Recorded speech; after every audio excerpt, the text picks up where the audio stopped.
أعوذ بالله من الشيطان الرجيم. بسم الله الرحمن الرحيم.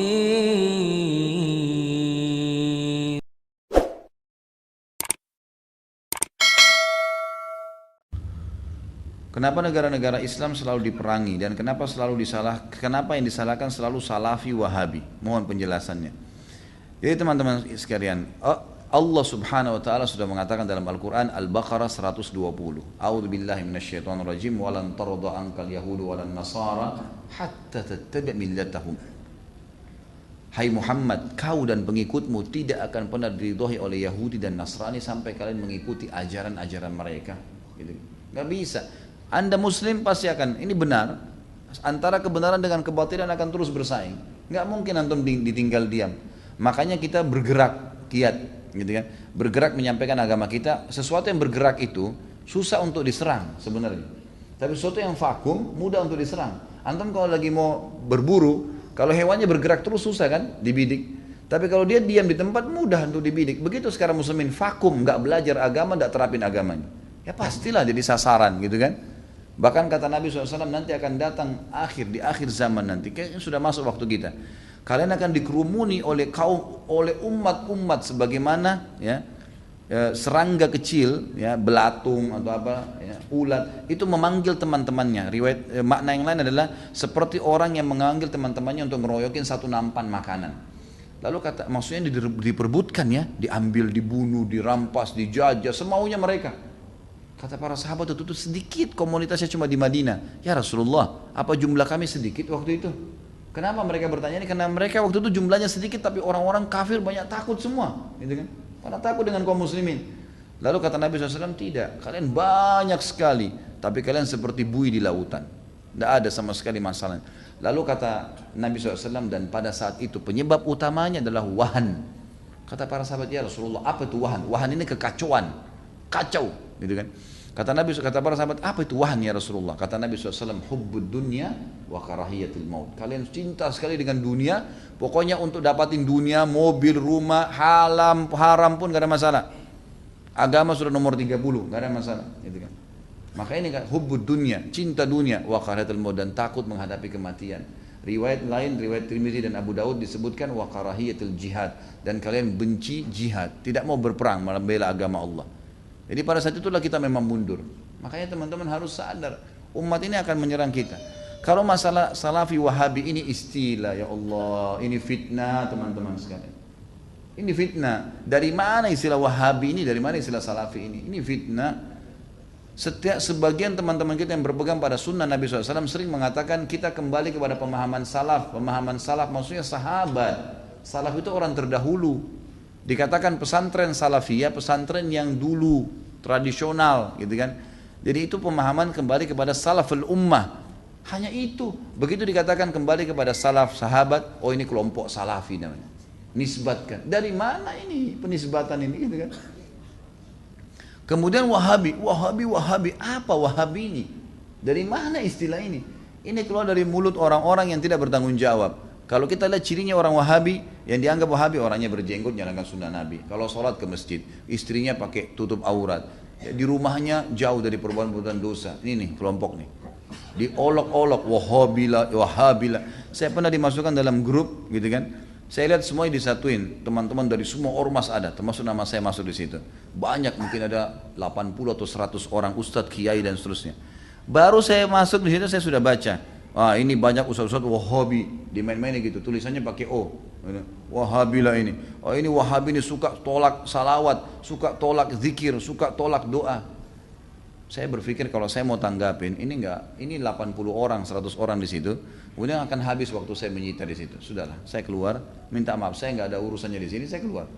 Karena yang bilang orang-orang yang pernah belajar di Saudi teman-teman benci sama zikir itu siapa? Anda yang fitnah itu. Gimana caranya? Orang yang belajar di Madinah, di Masjid Nabawi, di Mekah, zikir kepada Allah. Bahkan mereka paling banyak zikirnya kepada Allah. Mereka paling banyak zikir, tapi zikirnya pakai adab, nggak teriak-teriak, gitu kan? Nggak karang-karang. Apa yang Nabi SAW ajarin itu yang disebutin. Adab sama Allah. subhanallah, subhanallah. Dilakukan, bukan tidak dilakukan. Tapi tidak ada subhanallah, subhanallah, alhamdulillah, alhamdulillah. Dibayangkan main-main, Allah hu, apa ini? Ini apa ini? Ini kalau zaman Umar sudah diketuk semua kepalanya nih. Ngarang-ngarang gitu kan. Oh ini benci sama doa. Siapa yang bilang benci doa teman-teman sekalian? Antum nggak dengar tuh bagaimana Syekh Sudes berdoa sampai hampir 1 jam kalau sholat kunut. Itu yang dikatakan tuh, itu pentolannya Wahabi katanya. Baik berdoa kunut 1 jam sampai orang semua pada menangis seluruh dunia, antum bilang itu Wahabi. Ini subhanallah ini. Benci doa itu namanya ajib. Sesuatu yang aneh gitu bagi saya. Tuduhan-tuduhan yang tidak beralasan sama sekali, nggak beralasan nih.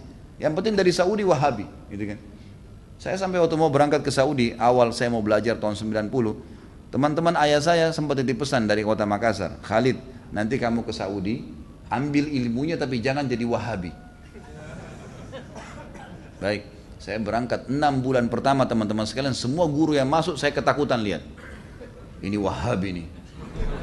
Apa ini Wahabi nih? Mau yang menakutkan ini. Kena wanti-wanti begitu. Lama-lama setelah guru masuk, setiap guru masuk di Madinah, wallahi saya bersumpah atas nama Allah teman-teman sekalian, tidak pernah ada sebutan nama Wahabi. Saya tidak pernah dengar kata-kata Wahabi dari mulut mereka. Wallah, yang ada cuman qala Allah, qala Rasul. Allah berfirman, Rasulullah bersabda. Wallahi, saya sumpah di sini, di masjid ini memang begitu ajarannya.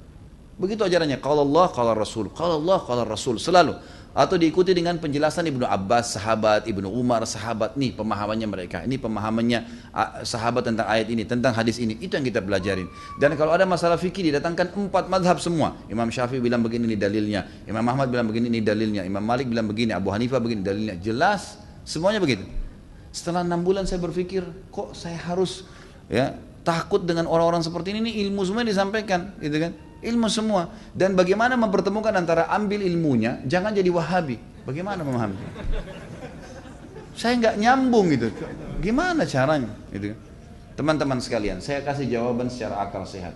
Rasulullah SAW lahir di mana? Di Mekah. Ya, 13 tahun fase turunnya ayat-ayat Makkiyah di mana? Di Mekah. Baik, setelah itu Nabi SAW hijrah ke Madinah.